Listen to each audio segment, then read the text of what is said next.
Today we're at Silverstone circuit with our Porsche Cayman GT4 on a quest to make it the best handling GT4 in the UK.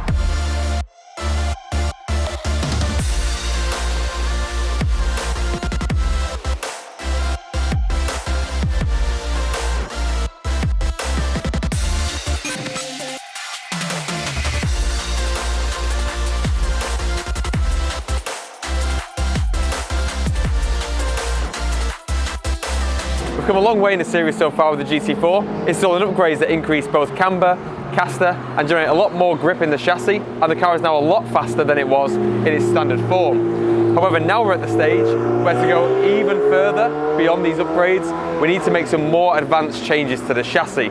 So we're here today at Silverstone to fit those parts and data log the difference and show exactly what difference those parts can make to the car. As in usual videos, our driver is now going to head out on track and set the baseline data for the current setup. So right now, we've got the top mounts fitted that increase both caster and camber. We've got the rear toe arms fitted, which allowed us to get even more camber at the rear axle and maintain our toe settings. And the setup in general is now quite aggressive. The car's quite low. We've got quite a lot of camber on there. We've got the rear roll bar set to full stiff, for example. We've got the rake angle where we want it. And we're going to be taking this out on track now to set a baseline data lap. For today at Silverstone, we've got our usual Porsche pilot, Leighton Clark, at the wheel. He's a professional racing driver, and we've worked with Leighton a lot in the past on his 991.2 Weissach GT3 RS in particular, where we developed our handling pack upgrades on that chassis with him at the wheel and set multiple road legal lap records around the UK.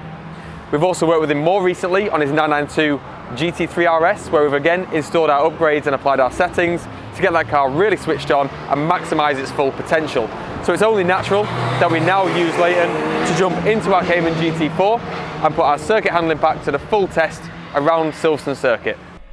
So Leighton's heading out here on one of the faster laps with the top mounts and the toe arms fitted in the earlier part of the day. So he's really pushing this car harder on Silverstone, and it's great to have a look now at the tyre temps in the VBOX data. So we know we've got those camber settings tuned in really nicely now. As we're going round Silverstone, we're getting a really good temperature spread on all four tyres through the corners, even though they're going into the red because it was quite a warm day on this day, but we're getting that spread across the entire width now, whereas on the stock setup previously, this just wouldn't have been possible. We'd have been absolutely killing the outside edges on the front and the rear tyres and stripping them away, you know, within half a day, like at Anglesey, whereas now we're getting the full width of the tyre, we're getting a lot more grip back, and we know them spreads are good.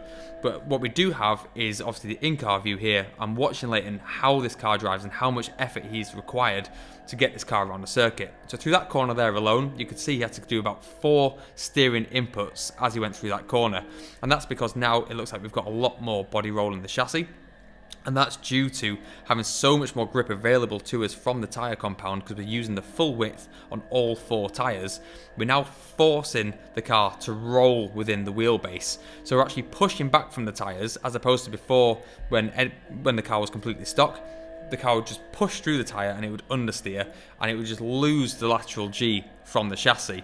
Whereas now that we're pushing back and we're maintaining the grip levels, we're actually forcing the lateral G to increase, and that's grabbing hold of the chassis and it's rotating it on the springs more aggressively because the centre of gravity is literally getting pressed on so hard by the lateral forces.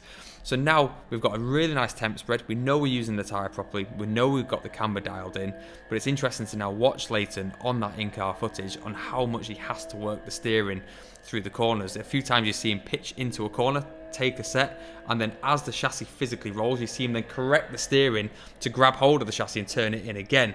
And that's just, again, that physical roll in the chassis. This was also a general track day once again, so we did have to contend with quite a lot of traffic, as you can see here.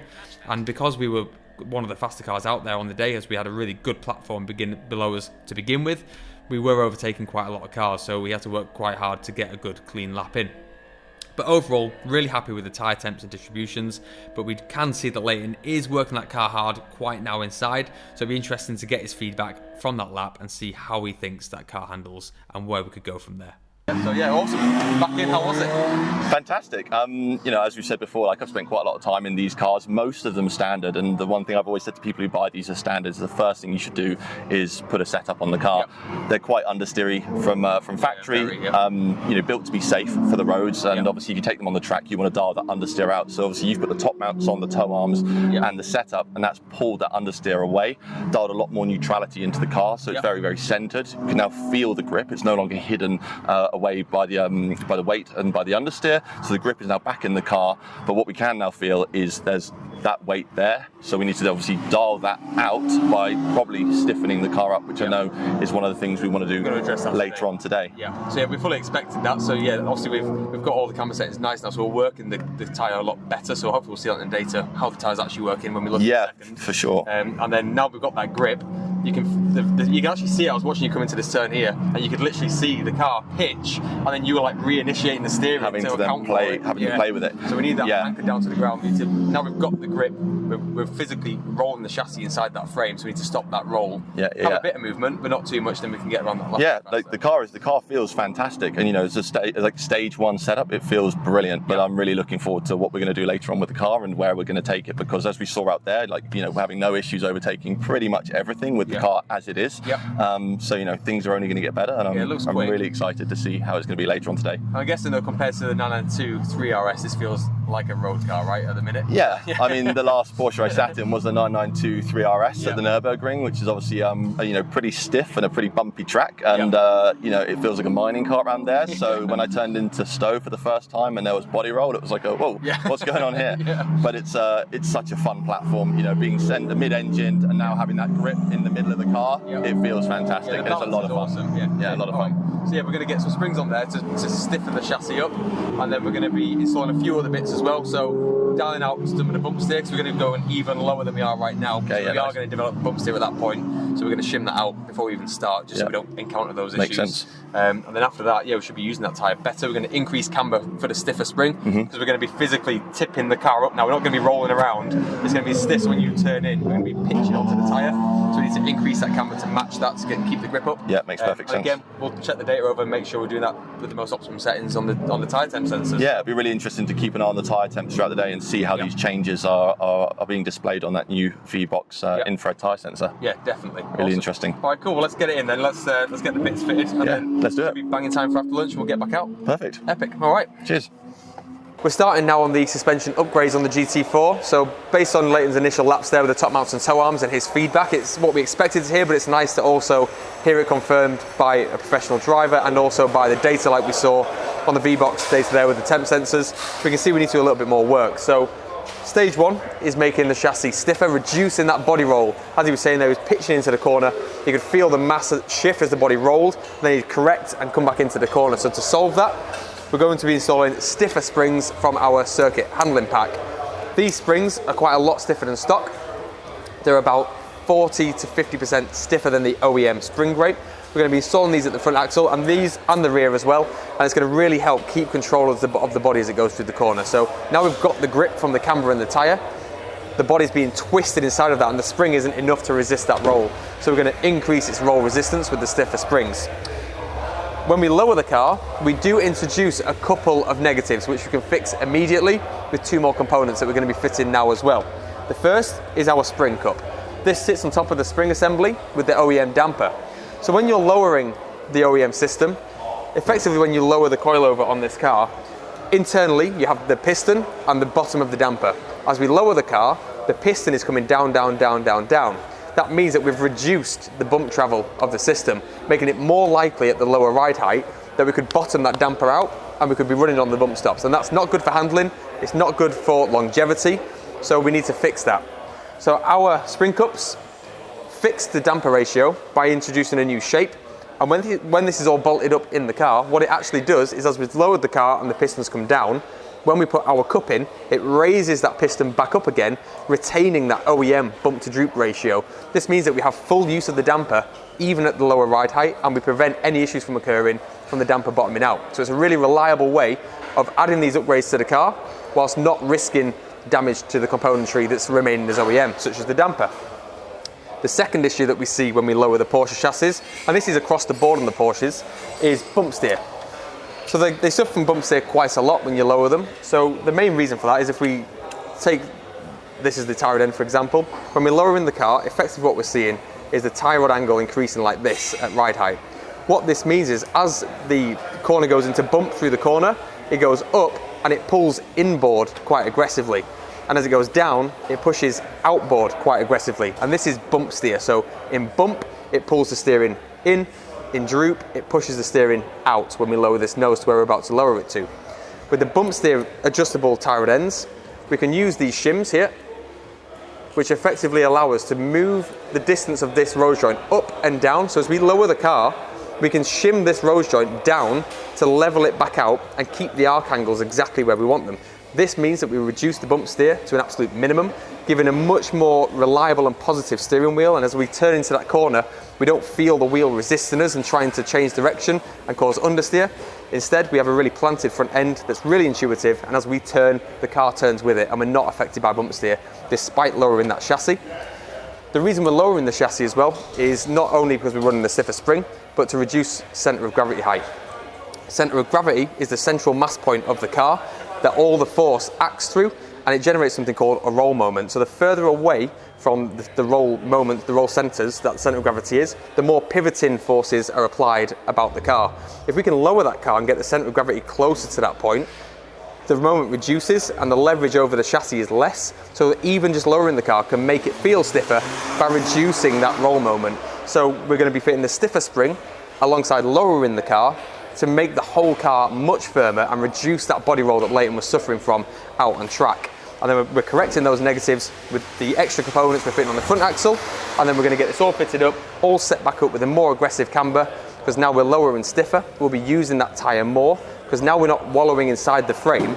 Now we're actually getting the chassis and we're literally moving it like this with the wheels. We're going to be pitching onto the outside edge a lot more. So we need to increase camber so we can lean onto more of that contact patch and not overheat that outside edge. And that's something, again, that we'll see in the data, and we can fine tune those camber settings until we see that tyre spread exactly perfect and where we want it through the corners. The circuit handling pack's all fitted now up at the front end, so now we've moved to the back to finish the installation. So at the rear, we're going to be installing a stiffer rear spring, similar to the front. We're increasing the stiffness of the chassis to help reduce that body roll.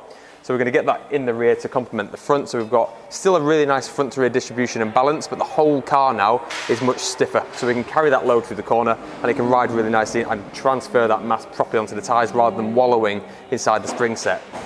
When we make this change, we're going to need more camber. So I know on the data from the previous lap, we saw the inside edges of the rears were still quite hot, so it didn't necessarily suggest we needed more camber, but from experience, we know that when we shift to the stiffer spring, we do need more camber because we're going to be using it, and the car's going to be leaning onto that tyre a lot more aggressively as we build that heat. So we're going to have to put the camber into the rear end to help balance, because we've increased camber at the front. If we don't increase at the back, the distribution of oversteer to understeer is going to be incorrect, and we're going to have a really snappy oversteery car. So we need to increase that rear camber. So we're going to use some camber shims in the rear arm because we've already maximised the eccentric washer on the rear for maximum camber adjustment. So to get any more camber at the rear axle, we're going to have to install our rear camber shims, which come in the kit. We then already have the toe arm fitted from the previous track day, so we can get that toe adjustment back into the chassis, and we don't have to worry about compromising on setup. We can get the optimum setup for this car and for the track without having to worry about getting the balance right or worrying about toe. So we can get that all fitted now, get it set up on the flat patch, and then we'll head out.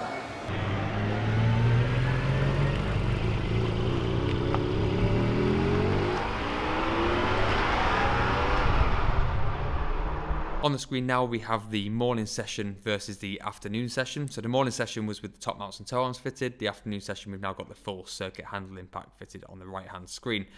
We're not expecting to see a big difference in tyre temperatures because we know we had the cambers in a real sweet spot in the mornings, and we've already increased camber to compensate for the stiffer springs for the afternoon session. So we're expecting to see very similar tyre temperature distributions using the full width of all four of those tyres.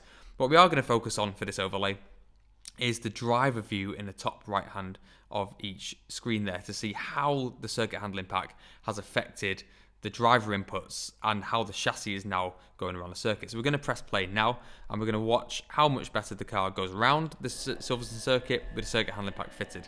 So straight away we're into a really fast right-hander here at the end into turn 1, and already so much more steering input is required from Leighton with the 4 corrections earlier, as opposed to the after screen where he just literally does 1 steering input and lets the car follow that arc pattern all the way through the corner, much more stable and much more planted. So straight off the bat, we're seeing a much easier car to drive, and it was also about 3 to 4 miles an hour up through that apex as well. So not only was it faster, it was also smoother. Again, there we see Leighton hold 1 perfect steering angle instead of having the 3 corrective inputs on the left-hand screen. So we're seeing a lot here from the onboard view of Leighton actually driving the car. So it'll be interesting now to see through the next corner another really high-speed right-hander if it's a similar situation. So left screen there, 2 inputs, 3 inputs, right-hand screen completely stable, hands are completely stationary as he holds that single arc pattern. So already the car looks so much easier to drive, even though he's actually quite a few miles an hour up on the previous laps through every single corner.